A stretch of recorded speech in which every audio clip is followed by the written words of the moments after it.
Let's go to the topic of today. I saw your presentation in, what was it, Ireland, I think, and you talked about usury or usury. Do I even say that correctly? And it's about lending money and the root of basically modern slavery. How do you look at that, and what is that? Yeah, usury. So it's spelled Usury. And usury basically, like the definition of usury is charging exorbitant interest on loaned capital, loaned money. And when you really boil down to it, uh, all religions across time and philosophers across time have deemed usury to be, illegal, or, for want of a better word, just bad, like, immoral, to be able to charge money on lent money. But yet here we are today, living in a world of usury, and the way that our system has been set up. And Saifuddin has he has a talk on usury as well, which you can find on his podcast. And he would argue that there is a place for to charge interest on capital, and fair enough, there totally should be, and these should be floating rates and contractual between the two parties. These shouldn't be fixed rates that a centralized party is deciding for you on your behalf, a la your central bank of wherever you live, right? The way we're set up right now, you go in to the bank and you want to buy a house. So you take your money that you've saved diligently for. Maybe you've worked for 5 to 8 years. You could be you could be getting to the age of 30. You've worked for 5 to 8 years. You've used your skills. You've used your knowledge. You've put in the hard work. You've been working 50, 60, 70 hours weeks. You've been saving, and you've built up a deposit, 50, 60, 75,000 euros or pounds, whatever it is. The house costs 350,000. So that's still unreachable to you, which is shocking in itself. The only way you can get that is to enter into an agreement with a bank that's going to give you a mortgage. So here's the deal.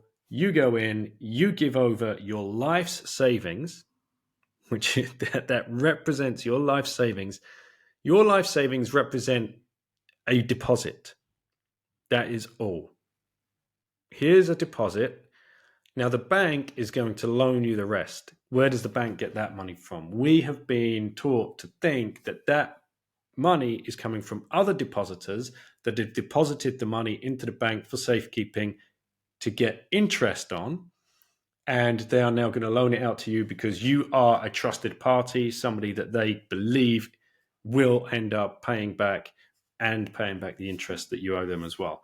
What they actually do is just drop the loan into your bank account as the deposit.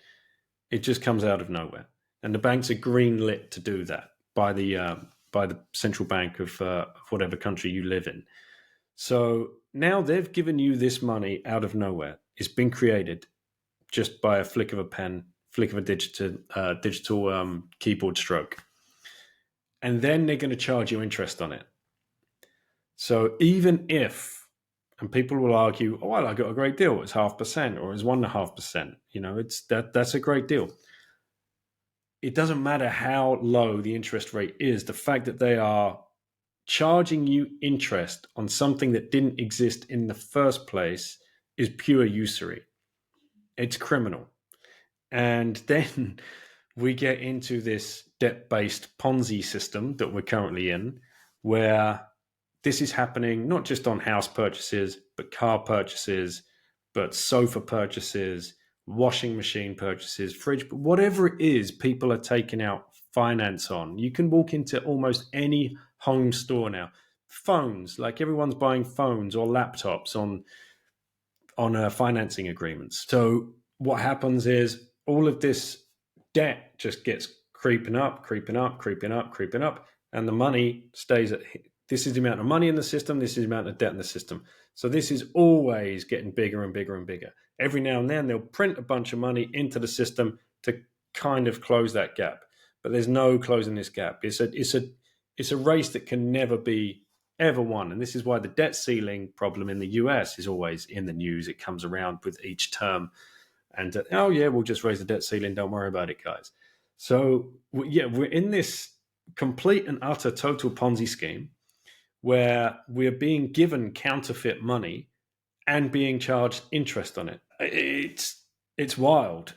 And until we have enough people realize what's going on and start opting out of this system and buying Bitcoin, which you can't do that with, then the whole thing's going to collapse at some stage. There's no avoiding that. It's crazy when you think about it, saying like, hey, I will give you something that doesn't exist and has no value, and you pay me for that. If you put it in plain, simple terms, it sounds outrageous, and it is outrageous.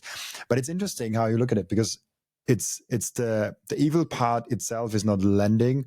Of like, if I have like 100K and you have a business idea, and like, hey, okay, you want to do that, I'll give you the 100K, and hopefully you're able to pay me back like 105K or 110K or something like that. I mean, that in itself will even be there in a Bitcoin world, and I think that there's some place in a financial world for that. But it's a really, very good point that it gets evil once I'm able to create those 100K out of thin air. Like if those 100K is not actually there, it's like not the real money like Bitcoin. It's just like, oh yeah, I printed it right now in that very moment, and I gave it to you even though it doesn't exist, which is a hard thing to tell someone if he isn't deep down the rabbit hole. You probably also orange pill some people in your life that aren't aware of Bitcoin and aren't aware of the fiat system and think like inflation is good and all those things. Do you usually enter with with like fiat system as evil and the central banking and those things? No, I used to, but no, just calm it down now. The best way to handle that is just to keep asking the other person questions, just around like, like they'll be complaining, the price of this, that, or the other thing has gone up. And you're like, yeah, why is that? Well, it's because this, that. They'll come out with some headline in the news. You're like, right, okay. Yeah, does that make sense though to you? Like that food prices should be going up? And, it's because like all of the supply chains and everything. And right, okay. So what did they do then to fix that? Do you remember? They don't have any clue. They'll just like regurgitate a headline that they've seen in the news somewhere. Oh, right, that's it. And they don't go any deeper. So then I always ask them, well, what about all the money printing or the quantitative easing? What do you think like the impact would have on our purchasing power if all of this money comes in? Like COVID was a great example. It's like, right, okay, so we've got less goods and services now because loads of businesses have closed down because, they got wrecked. Less goods and services, but they printed all that money into the system. It's got to have a ripple effect somewhere, hasn't it? Like, yeah, okay. So I always try and just ask questions around the topic and just see. You can generally see at some point, a light bulb might go off. Do you think this system kind of just grew over time, and it was kind of like natural progression from gold, and then they kind of figured that out, and it's just like it's basically not evil people, but just a system that grew out of like a bad system in general? Or is there something where you think that might actually be like a criminal enterprise that actually had a plan of like let's do this thing, versus it's just a system that over time grew in this weird kind of thing and incentives got like impaired? the whole system was set up with malice aforethought. Let's put it that way. It was set up very, very intentionally by a group of people that knew exactly what they were trying to achieve. And you can go back to the meeting at Jekyll Island in 1910. We can go even further back in history. So if we look at the US for a perfect example, because central banks had already been set up around Europe. I think the first one, Sweden, Amsterdam and London were very, very close to each other because it was William of Orange actually that came over to set up the Central Bank of England from memory. But then the Central Bank of England, that got captured by the Rothschilds during the Battle of Waterloo in 1815. They had messengers dispatched basically overseeing the battle. And as soon as the battle was actually won, last week actually, we were in a castle here in Kent where we live. And it used to be the Duke of Wellington's dwelling. And it's where he actually died. So there was lots of stuff up there, an interesting history about the Duke of Wellington. So it's Duke of Wellington that won the Battle of Waterloo at the cost of something like 30,000 infantrymen. It's just, it's the bloodshed was truly awful. And the Rothschild's agents got back 24 hours with the news before any other news had traveled to London. The only news that had been coming in was the battle was horrific and it wasn't looking good. And it could be that Napoleon was going to win. So once the Rothschilds had, it was Nathaniel Rothschild, once he had this information on the floor of the London Stock Exchange that morning, he started selling everything and caused this huge panic amongst all the traders on the floor. So he was spoofing them all. And he drove all the prices down to zero because everybody thought that Napoleon had won the battle. And then towards the end of the day, just before last hour or so of trading, bought everything back. So basically owned the whole lot. And then everybody wakes up the next day and the news hits to everybody else that Wellington was victorious. Now, Wellington was an absolute hero. He got a state funeral and everything. And I just wonder if he ever knew that particular story, because this is how evil these people are. To me, that is evil. To use that information to the tune of so much bloodshed. And Wellington, he dies a hero, but does he know that through the actions of that battle that they then captured the Bank of England and therefore the monetary policy of a whole country and enriched themselves to beyond anything that we could ever imagine? You look at Forbes 100 list of richest men in the world.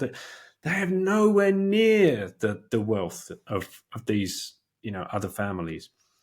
So back to America, there'd already been 2 attempts to set up a central bank in the US, and the third attempt was the final one that created the Federal Reserve. They had the meeting in 1910. This was held in Jekyll Island, and the person that held that meeting was called Nelson Aldrich.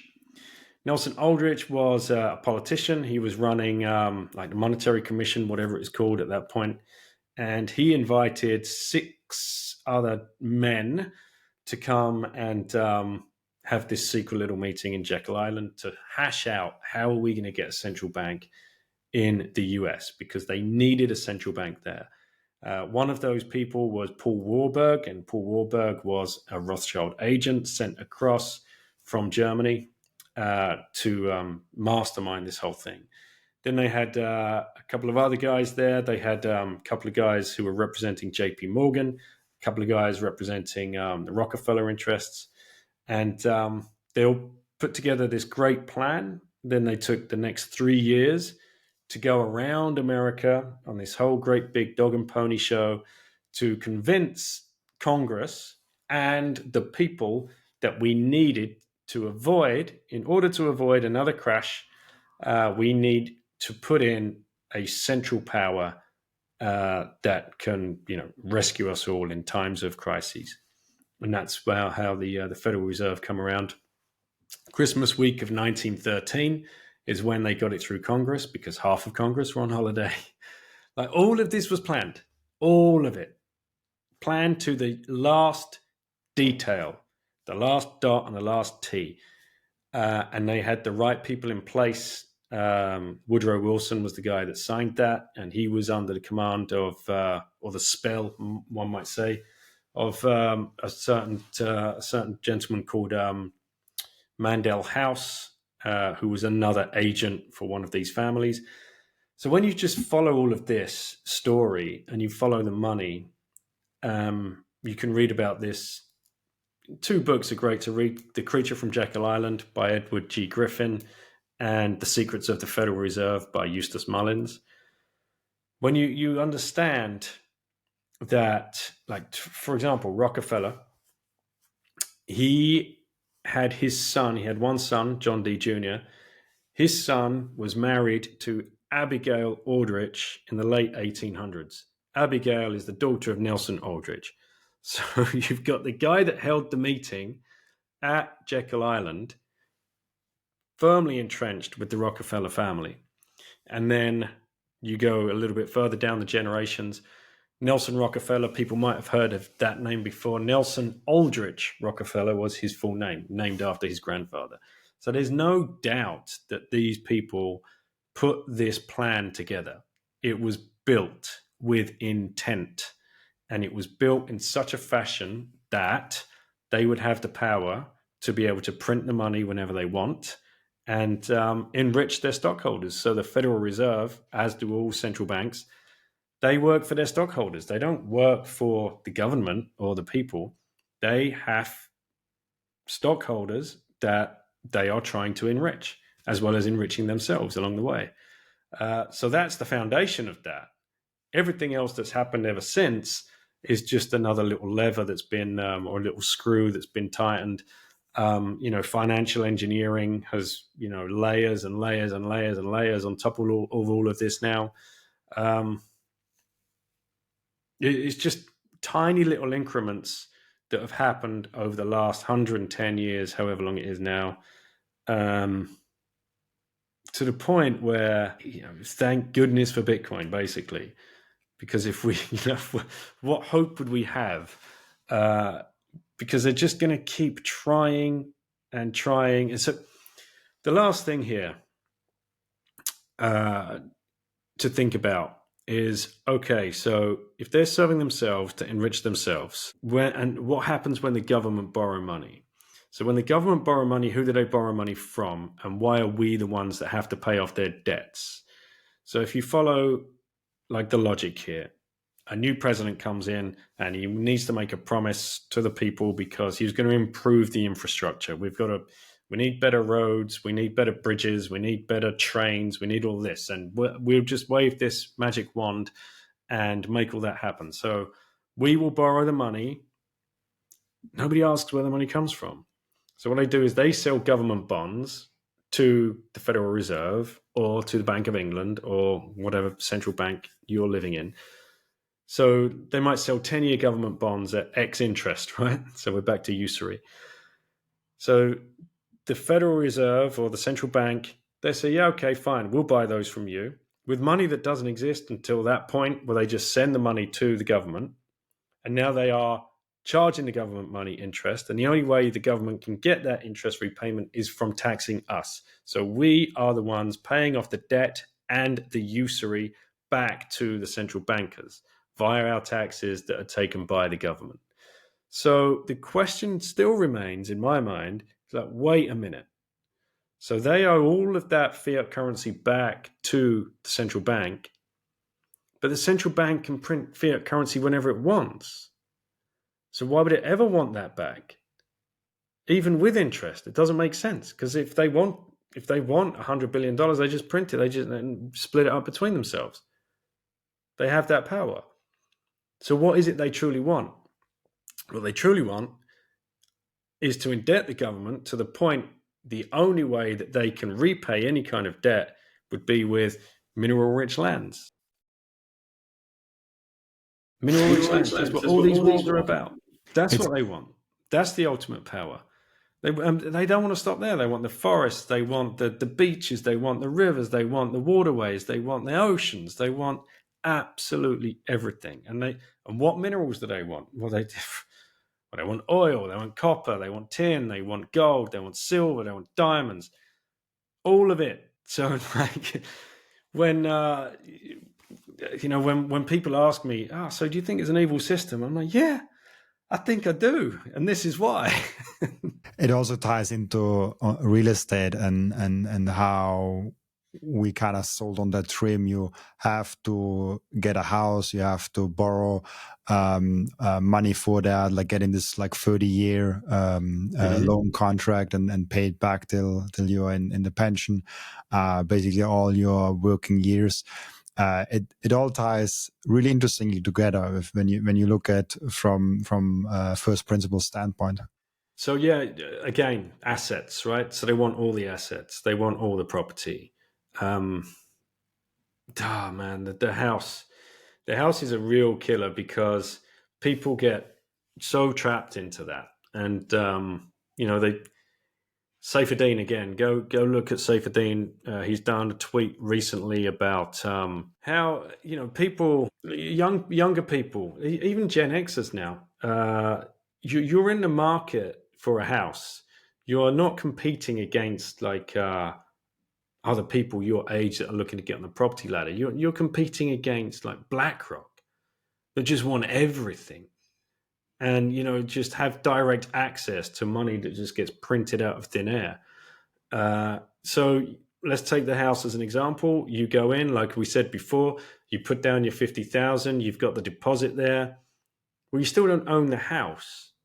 The bank owns the house that they've just bought with your 50,000 and their top up of 300,000 that they've just printed out of thin air. But that's okay, bro, because you're going to pay us back with interest, and you'll end up paying back like, I don't know, 475,000, whatever it is. But that's okay, bro, because I expect the value of the house to go up, because that's what happens, right?